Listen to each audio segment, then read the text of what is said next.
start the pod? When are we doing? No. When are we doing No. Joe Gauchi? Are we doing it from the start?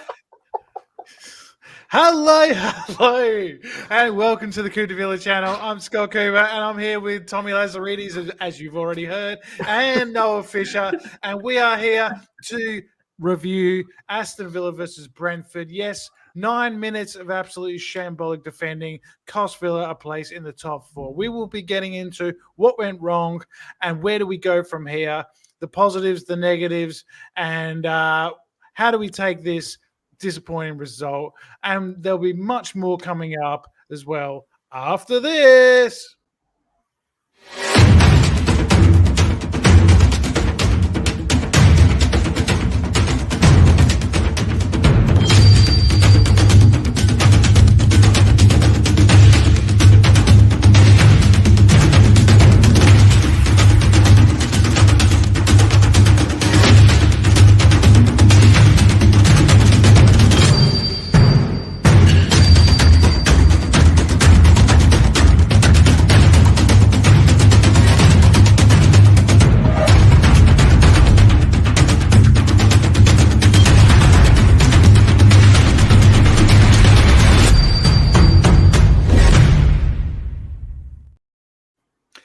Hello and welcome back to our live stream for Coop de Villa. And just before we get into the game, we've got a very, very special moment that might have been spoiled by Tommy just a little bit. But look, look, we've got a very special message from a Villa player, a new signing, an Australian. Yes, you know who it is. And I'm going to kick it to Noah now. And just check this out. This is amazing. Hey boys, Joe Gauchi here from Aston Villa. Just wanted to give a big shout out to you four, Noah, Tommy, Scott, Aman. The work that you're doing, it's fantastic. I've checked out the podcast. It's awesome. Keep up the great work. As an Aussie, I know how hard it is to follow the Premier League in Australia, getting up at all hours of the morning just to watch the team play. But it means so much having fans that are willing to sacrifice their sleep to get up and watch the team play. It's really special, and I appreciate it a lot and understand what you're going through. And since being here and seeing the support of all the English as well, it's amazing.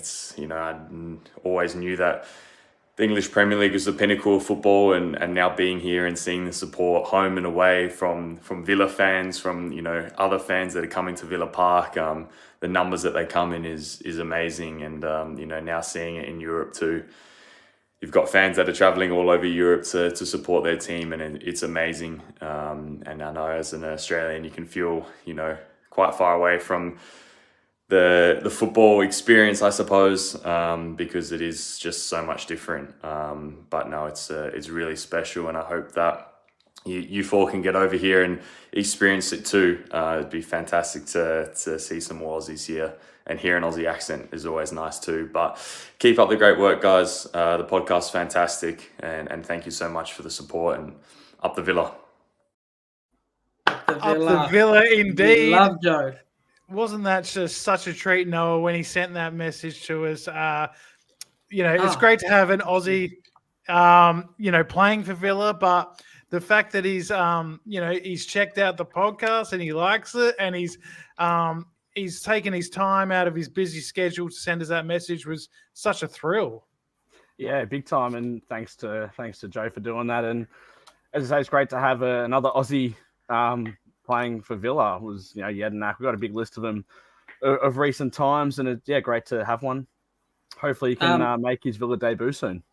Since the beautiful Felicity's joined, Noah, from one to Felicity, how kinky did you have to get that shout out from Joe Gauchi? Didn't have to get too kinky, mate. Oh, boo. Look, we had to look. He just we didn't push him at all. He sent that to us, and did he off the cuff? Well, Noah sent him a message saying, "Well done, thanks for good to see you at the Villa."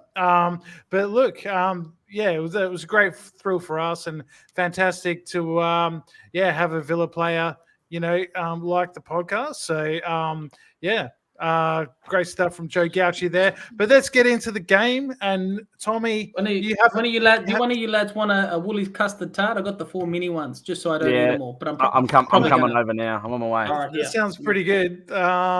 Who's to my left? Who is this? Noah? Yeah, other way. Yeah, it's the other way. Yeah. But look, let's start with the negative. 9 minutes of pain. Wait, start with the negative. There was fucking positive. Come on, Scott.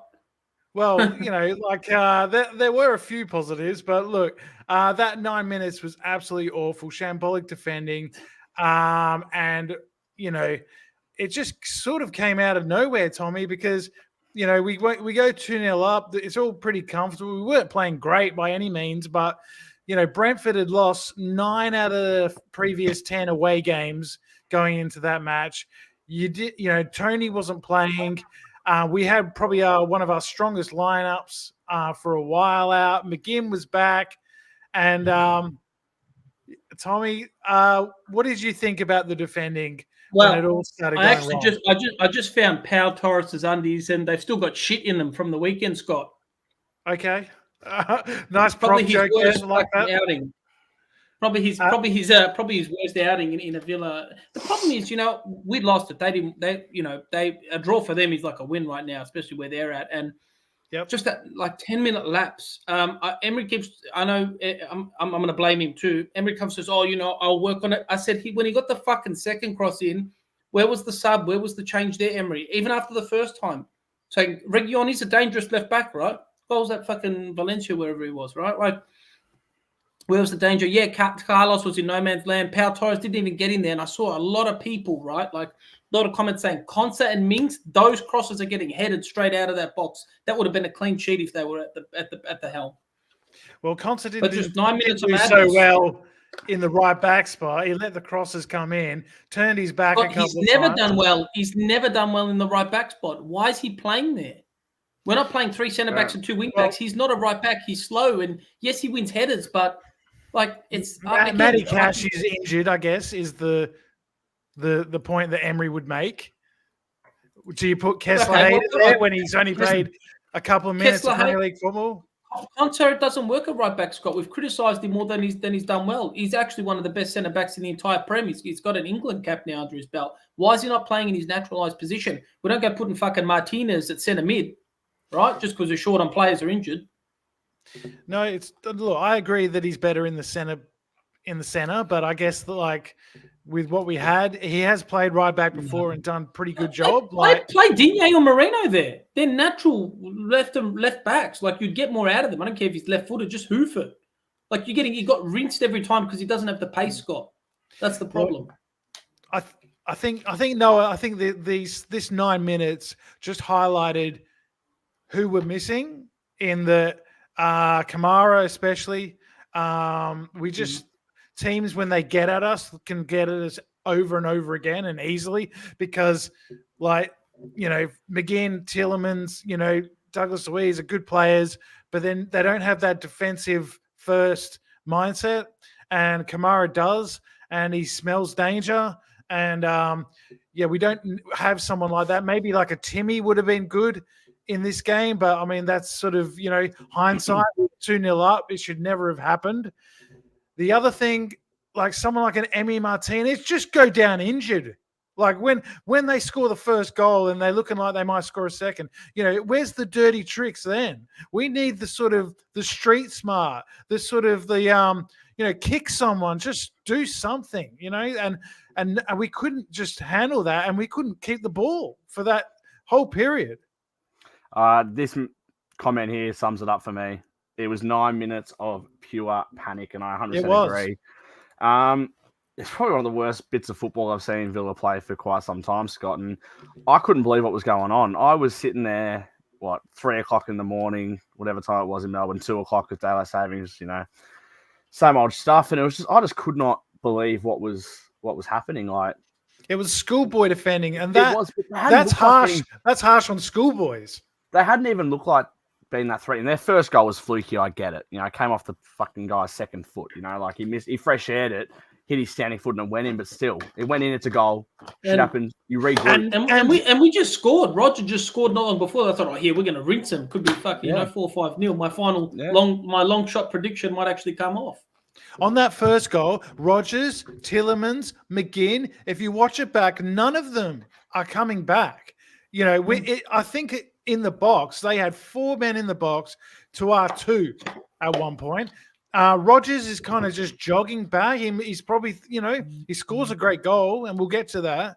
But his defensive play really does need to pick up. No, big time. And I know you mentioned Timmy before, how he could own a job. But we're going to have a full crack at it in the next couple of Premier League games with Dougie's. I can't quite believe he got that yellow card with 10 seconds to go in the game. Like it summed up the game for me. Yeah, it summed up the game for me. It's definitely a yellow card. It was a high. Is that an extra 10 million we're going to get from Arsenal for him if we don't make top 4? Or it's just it's quite bizarre. I saw a pretty good cut. Well, also again, I'm not tooting his horn, but we had Timmy on the bench. Why do we not have a naturally defensive-minded player on the pitch? I'll tell you why. Because we're fucking stupid. Defensive players don't go beyond the halfway line. They know where they need to be. They're plugging the gaps. That 4-on-2 turns into a 4-on-3. All right, maybe we get something out of it. Also saw another great comment on one of the Villa forums. Why aren't we playing Contra and Carlos at pairing at centre-back and pushing Powell a bit forward up? He's still defensively minded, but he's got a great ping on him, and he's pretty tough, somewhat, right? Yeah, but he's slow. I don't know. He was slow. I understand. Yeah, I'd rather him be slow at CDM with 2 centre backs behind him than slow at centre back, and he's got Martinez behind him. Well, right? we had Dendoncker. We let him go. Yep. If Contra and Carlos were both at centre back, we'd probably concede 1 if that all game. Mm-hmm. No, I agree, and I think that McGinn, Tillemans, these guys, Douglas Luiz as well. They're not fighters, and Brentford, the one thing they'll give you is they'll give you a good fight, right? They've always done that. They've got big guys. They get the ball forward direct. They've got a bit of quality up there too. I mean, Mbuemo's goal was quality goal, and they can score goals. But look, the fact that we just allowed them to attack us. We shut the bed, like we really did. And you go back to this time last season, how well we were playing. We had to win almost every game to get European football, and that was our biggest game. We're coming off a couple of disappointing results. We rested players, Scott, for Man City. We rested players. The Man City was irrelevant now, funny enough. If we won that game, you can see why it's important and all that kind of stuff, and we gave players a good rest, but it feels like a loss. Emery's a smart guy, but he's not foolproof, unfortunately. I think a lot of people are starting to figure him out.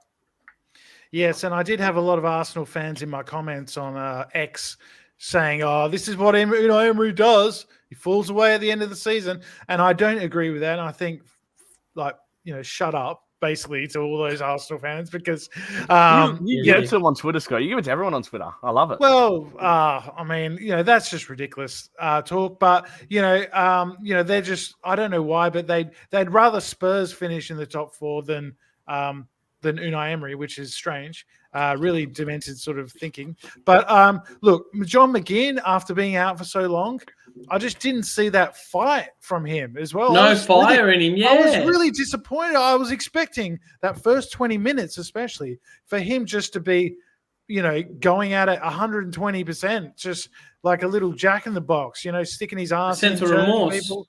Yeah, where's the remorse? He's in the box. Oh, I don't want to be on camera. I said, well, show it on the pitch, man. Exactly. I don't know, Scott. I really think we actually lack Minks more than we think these games. Just leadership, grit, dirty tackles, concede a foul at halfway, throw a punch, whatever. Step on Ibrahimovic's head. It's all good. Experience, just that's what we miss. That's know-how. I mean, even someone like Longley, right, hasn't been playing that badly recently. But I mean, but there is a sort of, I mean, Carlos for the first hour or the first half was really our best player, and then it sort of just it all falls apart. It was odd. It was like I was caught in a dream, during that moment. Look, Look, even I'm biting my tongue, we can rinse him. Are we going to talk about how good Rodgers was? Yes, let's get to the good stuff, all right? Because, and I will start with one thing that sort of links back to the bad 9 minutes, and that is, where would we be without Ollie Watkins? Ask Tommy. Tommy? I mean, he got us out of the shit again, and what a goal, what a couple of goals from him. Though, I mean, I don't know how he gets so high on that second header. Oh, that one! I'm waiting. I'm like, did a VAR can intervene? And I'm like, actually, he just jumped really high. Ronaldo. Yeah. Sorry, Scott. Go on. Mad hot. No, but let's start with the first one. Let's go back to the start of the game because we had the strong lineup. We wanted the win. Everything went, well, it wasn't that great in the first half. We didn't get many shots, but we had a lot of the ball. Brentford was defending very deep and trying to come for a 0-0. And then John McGinn to Ollie Watkins, great header in off the post. Simple as that, Scott. And one thing we haven't been doing recently at home is we used to love to start fast and we used to love scoring goals really quickly. And lately we've been having to really graft for our first goal. And the same again against Brentford. Against Man City, we were on it from the start. Arsenal, we scored really quickly.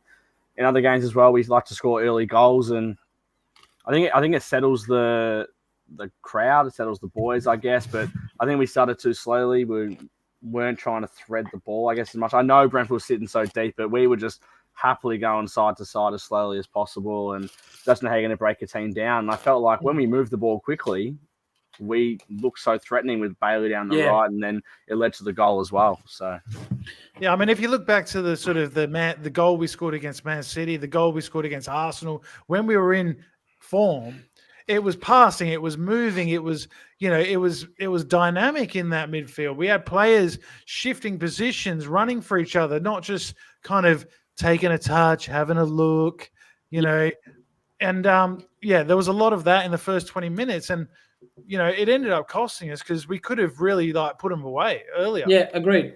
Again, coming back to Emery, Scott, the subs were wrong. Why did Rodgers come off? He was actually him and Ollie were only two attacking threats. The first sub was Bailey for what's his name, fucking Diaby. Diaby's been in a red hot form, and it's like we go and bench him. I really question Emery's tactics sometimes. I'm all for giving everyone some minutes. Maybe it's in their contracts, like in NBA, right? You have bonuses tied to performance, and minutes played. But why did Diaby not start that game or come on at halftime? Bailey stunk. I didn't think Bailey was that bad. Yeah, I was going to say I didn't think he was that bad. I don't think he was as bad as the three guys in the middle of the midfield, for example.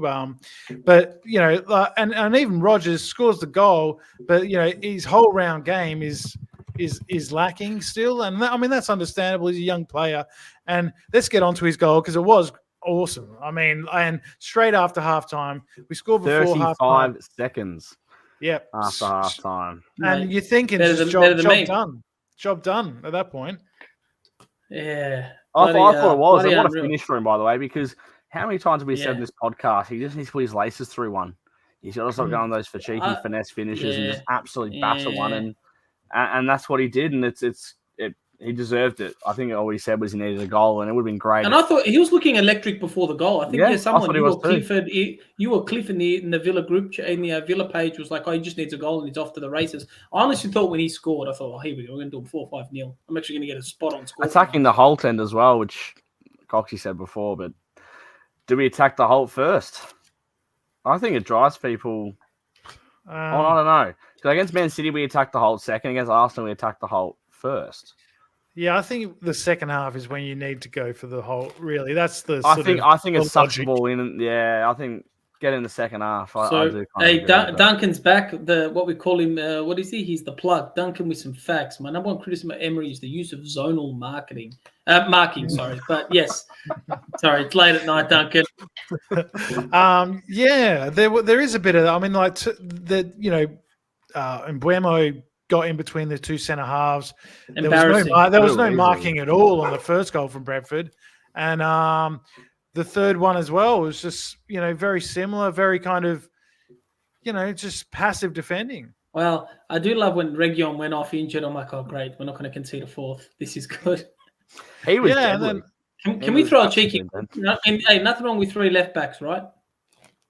No, and look, and then when we finally started passing the ball again, which I actually thought when they went 3-2 up, I thought the game was done. I thought that's hit our confidence so much. We can't even string 3 or 4 passes together now. We're gone. We're like, our confidence is shot. But we finally did get it back together. We got the goal, and then we look like the more likely team to go and win it. Like I thought we were going to go momentum, huh? It's a crazy thing in football, win it, which was amazing. Seeing how we shouldn't have even been in that position though. No. Like I know it was changing momentum throughout the game, and then chasing the lead, chasing a fucking draw all of a sudden. Like, you know, I don't know. Then Ollie scores that great header where he out jumps the goalkeeper somehow, and I don't know how he's on a hat trick all of a sudden, nearly. Yeah. Yeah, and then Conser has that header towards the end. The ball goes backwards. Oh no, Bailey's volley, right? Why didn't he take a touch? Oh, Digne, why didn't he take a touch? He went for the spectacular. It was a good effort to be honest. If it comes off, we're absolutely buzzing. Yeah, but one touch and placement's probably. I remember Digne's goal against Luton. It was just no mess about. Header across the keeper. Winners get the goal. Hey, speaking of Luton, cheeky comeback. I see. Hey, they might survive. Everton getting a 2-point deduction. Yeah, I think they'll be all right, but I think they're all right. They're scrapping through. And look, I mean, a lot of people were disappointed because Tottenham are now in 4th. They beat Forest. But I think we've got to start thinking about, staying ahead of United, which we have. They were leading against Liverpool. They managed to finish 2-2. So it means the gap's the same as it was. So from that point of view, I guess it's a positive that they didn't. Can I ask, what's the European loophole that we can exploit with? So all the teams have to win the next game? Pretty much. If Leverkusen or Bayern Munich lose this round, I think it's almost confirmed that we'll get the next spot because an English team's beating them as well. Yeah, we need the English teams to do well in Europe. So after Leverkusen got West Ham. West Ham. I mean, but I think if Arsenal beat Bayern, we're pretty much there. Arsenal might do the bloody double. I don't really want to see that either because I'll never hear the end of it. Yeah, I mean they're playing very well, and we'd rather just battle it out with Spurs. We've got them on Sunday, so that's going to be a very difficult game because I don't think they've gone 5 games in a row away without conceding a goal. The defense is the best in the league. Good thing we're playing with the Emirates. Yeah, but they don't lose many games there either. Ollie Watkins is gonna have the game of his life because I hope so. Boyhood club. I really hope so. Hopefully, them and Bayern beat each other up, and there's it's a tough game, but Arsenal get the better of it in that game, but come out sore for Sunday. That would be the ideal situation. We need 3 hamstring tears mid-game. 3 hamstring tears in the game would be great. We need Liverpool to beat Atalanta, and we need Villa, of course, to do well as well, and go through as well. They got Lille on Thursday, which is exciting, and this is one of the positives that I wanted to bring up because if you'd said a year ago that we were going to be in the quarterfinals of a European competition, we were going to be 5th in the league, but still in touch of Champions League football, everyone would have been ecstatic. And I know we have fallen away this year in terms of form, in terms of results, but we're a young team, a new team, and we're under a lot of pressure, and we're going to have hiccups here and there. But if we can just sort of see it out now and get past Lille, which isn't going to be easy, a lot of people are thinking this is going to be we should win easily. But I watched them in their game against Marseille on Friday night. I watched the highlights, and they got some decent players. Jonathan David, Cabella is another good player. He's got a good Remy goal. Cabella, ex Newcastle. Is it? Yeah. No. Right. He was a little fantasy hack. Cabella. Is that the same guy? I don't know. I don't know if it is, but he takes a good set piece. He's got a good, and they're going to be tough, especially over there. So we need a big result at Villa Park on Thursday. But going back to the league, I saw a post from one of the Villa reporters, and apparently if we get 2 wins, let's say we win our next 2 games. Let's just say we 6 points. Yep. We get 6 points. United have to win like 90% of their league games to catch us. Yeah, and so they're going to choke against like Crystal Palace. Yeah, and they've still got Arsenal. They've still got Tottenham, I think, maybe. Got some big games. Yeah, I mean, it's not going to be easy. So, I think, if we can beat Bournemouth, we've got at home. We've got Chelsea at home. We've got Brighton away. We seem to do well there. Palace away, Brighton away. If we could win 2 or 3 of those games, then I think we're pretty much in the Champions League. So I'm backing us still. Even to finish 4th, I still think it can be done. Tottenham have a horrendous run of fixtures coming up. They got Newcastle away, they got Liverpool away, they got Arsenal at home, Man City at home. So yeah, look, it's not out of our reach by any stretch of the imagination. Yeah, you guys got anything else to say about the Brentford game? Just how shit it was. Feels like a loss. What do you think of the crowd? Because I also thought that the atmosphere wasn't really fever pitch at the start of the game. Yeah, I'm expecting to hear a roar. I was expecting to hear a roar as well, but then you get dished up of half an hour of slow, boring football. That's the problem. Right. It's not pretty football we play, Scott. It's a good point. But we did play pretty football, and like against Arsenal, against Man City, it was attack, going at them. And we've got attacking corners that we're passing back to Martinez eventually. I said, how does that work? Put it in, take the chance. Comment on what Darren is saying here. Yes, I think that we do win 2 more games. I think we do.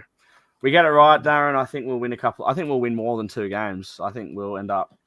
I think we'll go undefeated. But he does make you good. If we do, all I know is that now, if you guys went here in an earlier podcast, Tommy was a Watkins hater. Didn't rate him at all at the start of the season, and I believe 20 goals. And he said he'd buy a Watkins shirt. Well, it's his last season at Villa. I'm happy to buy it. No, it's going to be worth more. Darren doesn't make a good point about the goals, though. I mean, especially at home. Yeah. Okay, this is our last home results. We shipped 3 against Brentford. We shipped none against Wolves, but then 4 against Tottenham. 2 against Forest. 2 against Forest. 2 against United. 3 against Chelsea in the FA Cup. So the Newcastle as well was 3 at home. So you know what games killed us? Forest killed us, and fucking United won 2-0. Those 2 games have killed us. Yeah. Well, and the Brentford one. Yeah. I mean, look, you can point fingers at a lot of games. It's the same fucking errors, Scott. That's the problem. It's the same errors, Noah. But look, I know. I mean, I think a lot of people thought when we brought in Pau Torres and Diego Carlos came back from his injury that we would be better defensively. No. But we are actually a lot worse defensively. Mate, I actually want Mings. I want Mings back. I just want to see him fucking throwing weird tackles and the dreadlocks flying around. I do miss him. I miss him. Those high fucking shorts, they're probably bloody Felicities. They are the short shorts. He does like a short Burnley, short. There you go, Colin Smith. Thank you for your contribution, my friend. Yeah. There you go. We're shipping goals against shit teams. Yeah, these fucking scrappers. That's the problem. But what I find this season, I'm not sure anyone that thinks this, in games that matter, big games that matter, Sheffield United at home, we had the chance to go top of the league. Mm-hmm. Tottenham, we had a chance to have a big gap on them. Brentford, we had a chance to crucial game. We lose the crucial games. We've lost the crucial games all year. Everyone wants an FA Cup run. Chelsea in bad form, we lose to Chelsea. Yep. You know, like, I'm worried if it goes down to the wire on game day, on the final day of the season, Noah. We lose it. Well, we're away at Palace, who'll be finishing probably 11th or 12th or whatever they normally finish, and they'll probably be on the beach. But yeah, Tottenham have got some easy games at the end of the season. So have United, I think. Wow, that's a good stat, Coxie. So we've conceded 49 goals this season. Everton conceded 42, and they're 16th. I know Everton are in 16th. They're wrongfully in 16th, but that's still not a good start, in my opinion, because obviously they're. No, but they play low scoring and boring, right? You can see Everton. Yeah, they've also had a lot of points taken off them. So. And the Dyche ball, you know, like Yeah, it's all about being solid at the back. Yeah, but it's something that needs to be better next season. No matter, and for the rest of the season. But it was crazy. I mean, Pau Torres doesn't play like that. We haven't seen that since maybe Newcastle on the opening day from him. We haven't seen. Diego Carlos, was great in the first half. And then fell apart a bit. Ezri Konsa gets into the England team, plays really well for England, and then can't stop a couple of crosses. So yeah, it's very frustrating. But look, let's look forward to Lille. Who do you want to see in the team against Lille? I mean, Douglas Luiz will definitely play because he's suspended for the Premier League. Yay! Lucky us. Diaby, I'd like to see. Zaniolo. Day 73 of asking for Joe Gauchi's debut. No reason why. I just think I'd love to see Konsa at centre back if it's possible, if Cash is fit. I don't know anymore. Is Cash? I don't know. There was a thing about him training today. I think he's probably training. Yeah, and hopefully he's not too far away because I think we do miss him and getting him back into. Does Ramsey get sold? A bit too injury prone for my liking lately. Yes, he's re-injured his fucking little toe. Apparently, he's out for the season. He's out for the rest of the season. That's. I don't know, Scott. Do we cash in? No. Well, at his lowest point right now. What the hell do you mean? Start. He's not going to start when he's at his best point. No, he will. At the end of last season, he was our best player. 40 mil to Newcastle. He's gone, mate. See you later. Thanks. He was our best player in the run. He was at the last sort of 6 or 7 games. It was good when the other players were shit. That doesn't count. Tommy, you'd said this about Watkins, mate.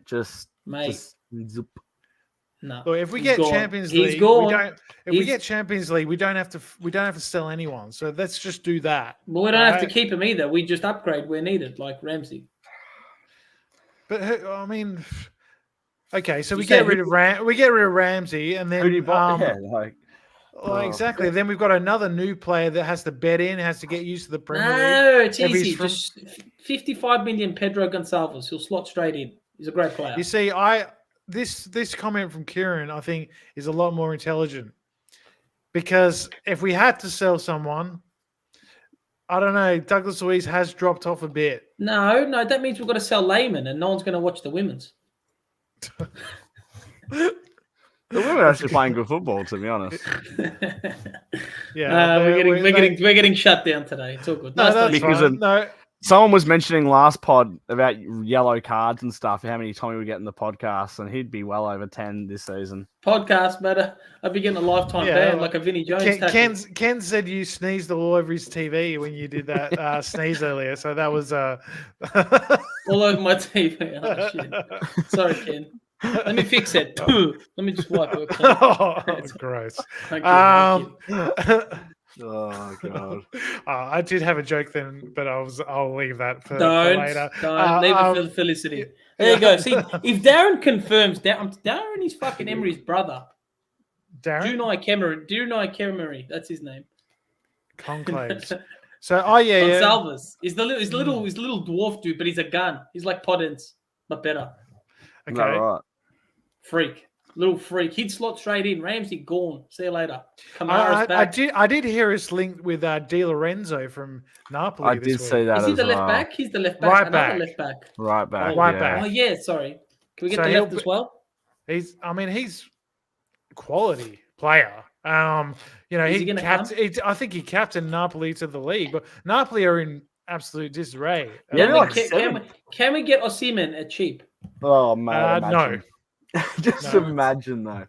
That would be. I still think if I'm telling you, if we unpack the chippies, another thing that shits me is the useless short corners. Get the ball in the box. Yeah, I agree with that though. Although McGinn nearly pulled one off recently, right? Where like you try 10, maybe with 2 work. Yeah, I know, but you give the balls to him there when he's with his back to goal. What is he going to do? Like he can only really play it back from a different spot. Like we whip it in from a different spot, or we just stuff around with it.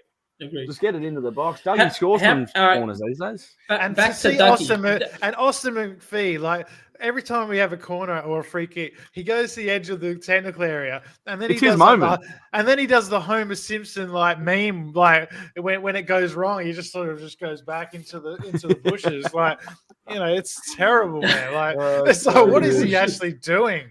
I know the meme all too well. That's good. I use it a lot. If Dougie goes, how much do we get for him, hypothetically? 65, 70? 70, yeah, I was going to say 70. Yeah. Maybe. Who do we replace him with? Timmy. Well, we hopefully a fit Kamara, Tielemans, McGinn, middle Timmy. three. And then maybe buy someone like a young player who can, grow into... I don't know. What about Florian Wirtz? Would he slide into our team? I know he's an attacking player. I don't think he'll leave Leverkusen. And if he does, he's not coming to us. I don't know. But maybe... what a prick. Look, maybe Jude Bellingham. That'd be nice. No. That's one player I wouldn't want to see in the Villa shirt. Well, because he's a Blues fan. Would Birmingham City still keep the shirt thing? Imagine that. Yeah. Like, imagine that. Like, I was thinking to myself, like, like a Bellingham Real Madrid shirt. I was like, I couldn't. No, shut up. I'd take Bellingham and Grealish in a heartbeat. I don't give a fuck what all the haters say. I'll take Grealish. I couldn't. Birmingham would be burnt. I reckon if we get rid of Dougie and Ramsey, because they're both out, we'll get close to 100 mil. Surely we'll get Jack for like 50, 55. Look, it all depends if Unai thinks he'll fit in. But again, I don't know. I don't know. We're not in the spot to know. We just I don't think that's the one area we need to write back. Like Scotty UK said, right? Like the same Unai whose tactics have been dog shit lately. I don't know, mate. Like I wouldn't mind having a Grealish. Just get the ball, Jack. Go do your magic. Get 7 assists in 4 minutes. Yeah, I think I agree with Scotty here. We definitely need. You know what we need? Someone Kamara's. Sorry, go on, Scott. Yeah, no, I agree, Kamara, but probably someone that stays a bit fitter than him. Yeah.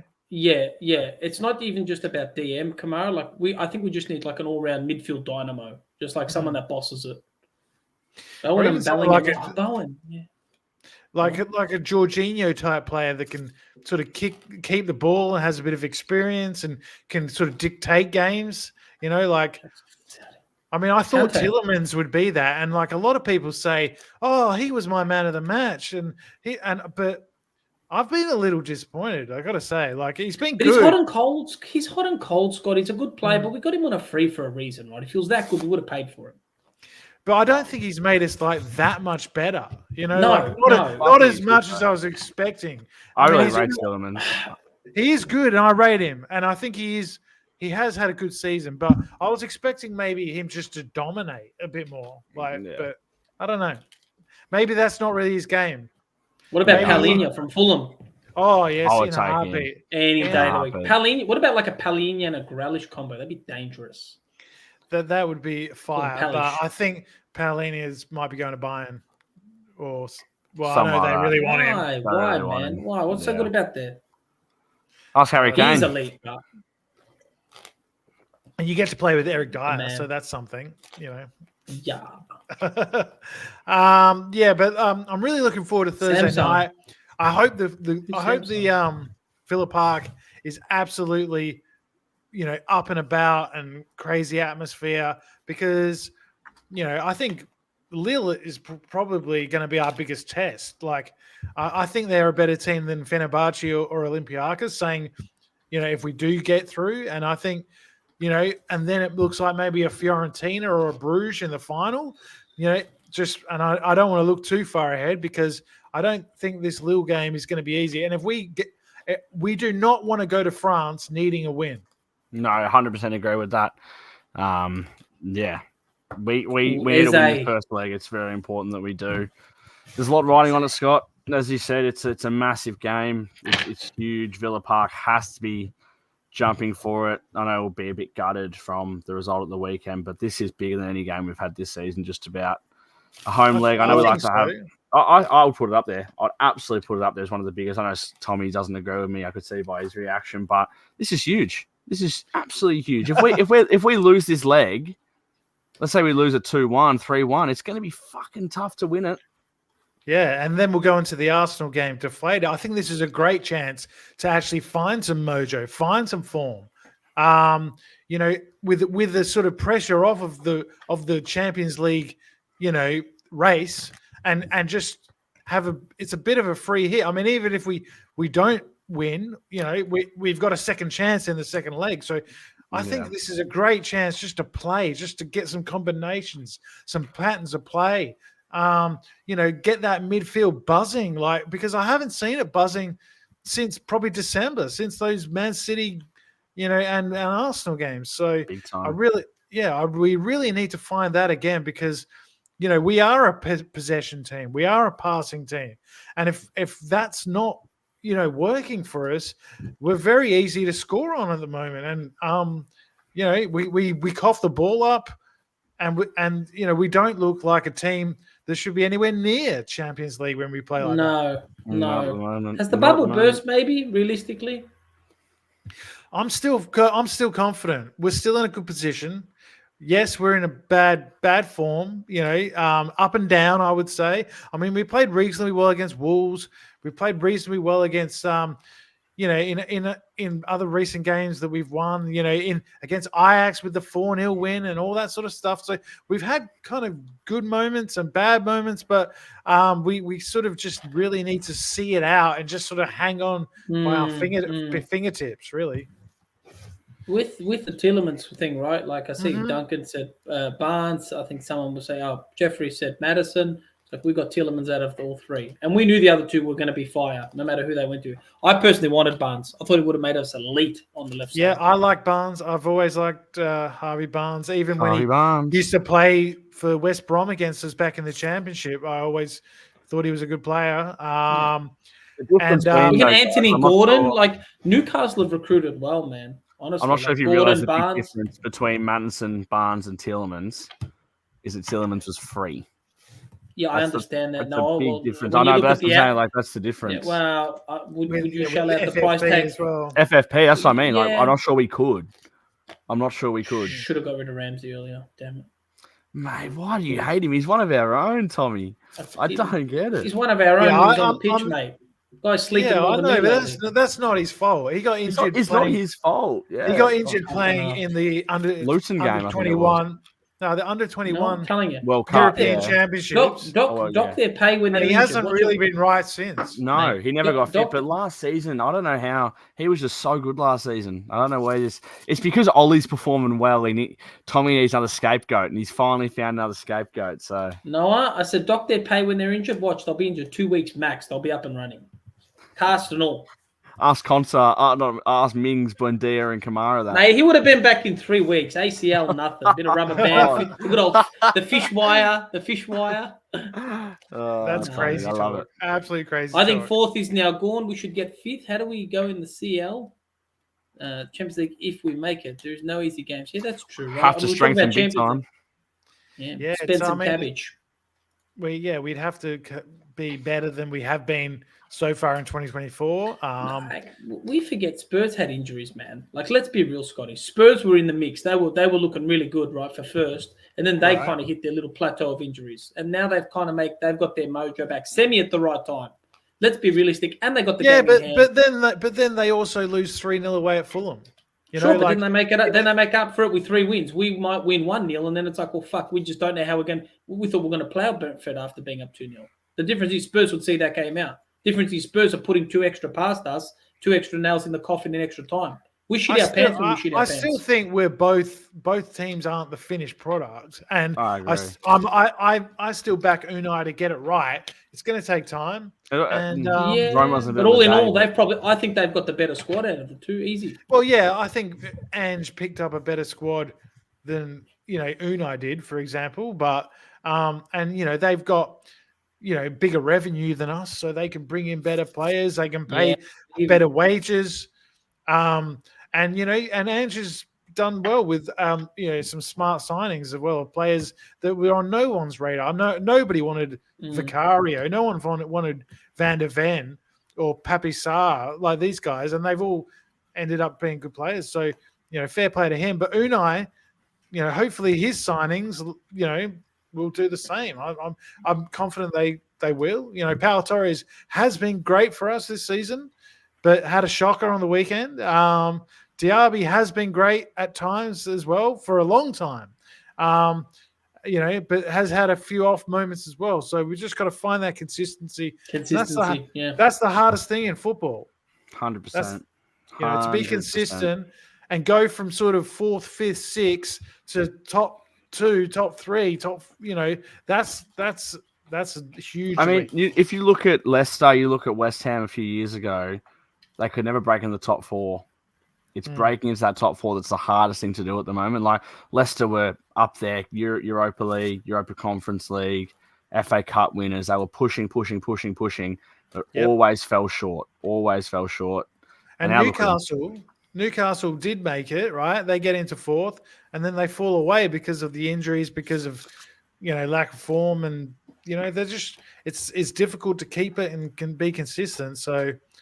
I'm just looking forward to sort of being in this position because, look, for a long time, we were absolute rubbish. And exactly at the moment, we're going to be disappointed if we miss out on Champions League. But on the huge scale of things, we're doing pretty well. So I agree. I'm keeping the faith. Should we do predictions for... So we got this message from Colin first, and then we can do some predictions. Okay. But... I kind of agree with him though. Like, how many teams don't have their big goal-scoring striker taking their pens in the Premier League? I think most of them would. I can't think of many. But he's missed, and Dougie hasn't missed one. Sure, I don't know. That's what I'm saying. Why don't you work on it? Right, that was about 6 months ago, or start of the season. We swapped penalty takers. That's short enough time. If Dougie misses one, he'll be back on them. I think also just take ownership and leadership, saying, "Hey, I want to step up," and he knows he wants to break a lot of goal records. I'm not sure someone in the Duncan might be the man here, but I'm not sure what Watkins' penalty conversion rate is. I know it's not good. No, he's missed 2 or 3. More, I'd say more.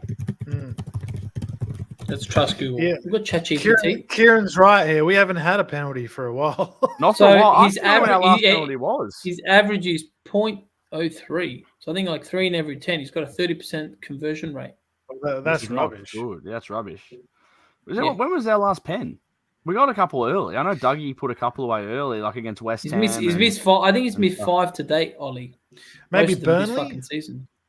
Yeah, Burnley. Yeah, I reckon Burnley was our last pen. If the hold against Carlos was given at the start of the game, it probably would have been another one. Yeah, that was a crazy one, wasn't it? And what did you think? And what did you think about the Leon Bailey tackle in the first few minutes? I thought that was a penalty. I actually don't remember it, to be honest with you, Scott, because obviously it was he slid in and it looked like he got the ball, but then on the replay they played like a second replay.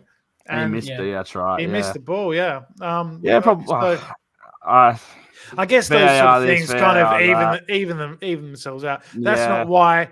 That's not why we. We didn't win the game. Well, we didn't. It feels like a loss. I'm gonna keep calling it a loss. I know it does feel like a loss, but we still. I came on here to talk to you boys about a Villa loss today in my mind, because in my mind we lost.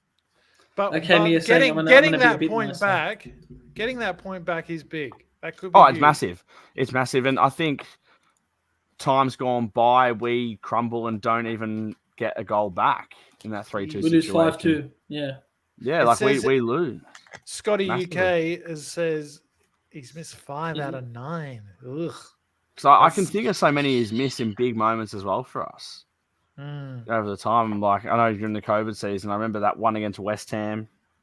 One against Liverpool? Liverpool, he's missed one, I think. Yeah. And that's kind of why we don't have him on pen. Dougie's just unbelievable at set pieces. So keep him on. Houston's the keeper the other way, so I'm a lot more confident. I mean, Chelsea had Frank Lampard on pens for a long, long time. Yeah, I agree. Dougie's actually a great penalty taker. Yeah. So. And I mean, like you should be focused on winning games, and that's it. Winning trophies. But But Not Ollie about was right though. personal It's not good records. enough. No. Yeah, but Ollie's right. It wasn't good enough as a whole, right? Like, he's not stupid, Scott. I'm sure he's well aware that he's in the shop window right now for a lot of teams. Yeah, I'm sure he wishes he was taking them, but put him in the net. Imagine how many goals he would be. have if let's say he was like had to penalties like Ollie. He'd break the record by a mile. How many penalties has Douglas Luiz got? Probably I think 5. Four, I think. So that'd put him on 24 goals for the season. If he scored. So I may not need to buy that shirt now, you're saying? You're buying that shirt, Tommy. Don't get me wrong. Ollie needs 1 or 2 goals. One more? Fuck. Well, it's going to be over 20. It's 20.5. That's the over-under margin. No. Tommy, 20 you're goals. buying 20 a goals. Watkins shirt. I told you 20 goals, and I'm buying a Kamara jersey. Watkins. And are you gonna? Real question is: would you get the Conference League badges or the Premier League badges? I get the Champions League fucking badges, brother. Don't worry. Next season. Next season, sure. No, you're buying a Watkins one this season. We need it. We need it.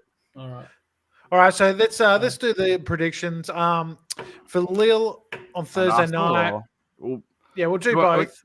Yeah. You want me to go first? I'm very positive normally. So all right, go. We're going to beat Lille 3-0. And it's going to be You said 5-0 last week against Brentford. Honestly, I thought I was on too. Yeah. I really thought I was on. I did. Yeah, you were on. Jesus. I thought I was at 2-0 because I thought like Tommy would just blow them away. I really did.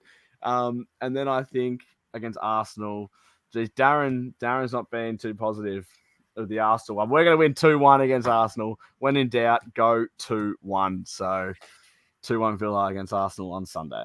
I'm going to say 3-1 against Lille, and I'm going to say we lose 2-0 to Arsenal. You fucking cumstain. Why would you Last say that? time he predicted a Villa loss, we won. I've got to catch up. We won. I'm doing the double buff. Lille 0-0. I'm calling it. We're going to take it to France. Interesting. Yes, I think Lille are actually quite a good side. They fucked a lot of my No, money. they are. Yeah, they're a great side. We're underestimating them. And my boy Jonathan David, I can't go against him. And what about Arsenal? Arsenal 1-0. Scrappy as fuck. I think it's going to be a dogfight. 1-0 to Villa? Yeah, I think it's going to be like Arsenal going to have like 17 shots, fucking 12 on target, 5 off. We're going to have like 2 and win. If we beat Arsenal, we will finish 4th. This is the game, Emery. This is the game that's going to make or break it for Emery, and he wants it more than anyone. It's been a while since we had a real sort of statement victory. Probably since last time we played Arsenal. Yeah. Right. And Man City and Liverpool. It's like, fuck, we've done it then. Why can't we do it again? I mean, we had Kamara, but he's such a big loss, isn't he? Fucking hell. Can we start Tim? Unai, please start Tim. Is he our most important player, if not our best player, Kamara? Yes. Absolutely. He's so calm. The ball doesn't get to Martinez if Kamara is in between. So yeah, absolutely. It's What do you think? I'd agree with that. I think no, I mean, what's he worth? What's Kamara worth? That's got to be one of the signings of the decade on a free if we qualify. It's probably the only good thing that Steven Gerrard did. But yeah, he brought him to Australia technically. Look, I think he'll be a 100 mil player one day. I don't think he's quite there yet, but he's not far off it. Yeah, he's not far off it at all. I mean, if you get in the midfield for the France squad, you're a player. You're a baller. Yeah, you are a player. And I mean, Ollie Watkins, you can make the argument, he's more important because he scores all the goals. I understand that. I wouldn't necessarily disagree with you, but from just in my opinion, I would say, like, if I was to build the team around one guy, it'd probably be him. But he's out with an ACL. I don't know when he'll be back. It probably won't be next season. Year. Mid next year. Yeah. Exactly. So we need a strengthen there for sure. Well, we've got to figure something out. Hopefully, Timmy can step up. Maybe. I think Timmy can. I really do. All right. Well, let us know in the comments, guys, how you feel about the game on the weekend. Let us know who you think your most important player for Villa is. Let us know your predictions as well for Lille on Thursday. If you're going to the match, give us a shout out. and what you thought about Joe Gauchi sending us the message. Thank you, Joe, again. If he's watching, up the Villa. Hope you get some minutes before the end of the season. Great to see I'll Aussie. see him in September. You never know. Hopefully he's not out on Yeah. loan. That's kind of what I'm hoping. Hopefully he's there. Let's see, get us a scoop there, Noah. You know, exactly. Get a live and exclusive from Villa Park. Go Joe Gauchi. That'd be amazing. Up the Villa to everyone, and I hope it's a good week. Let's get back to winning ways on Thursday night, starting with Lil. Up the Villa, and we'll see you next week. See you then.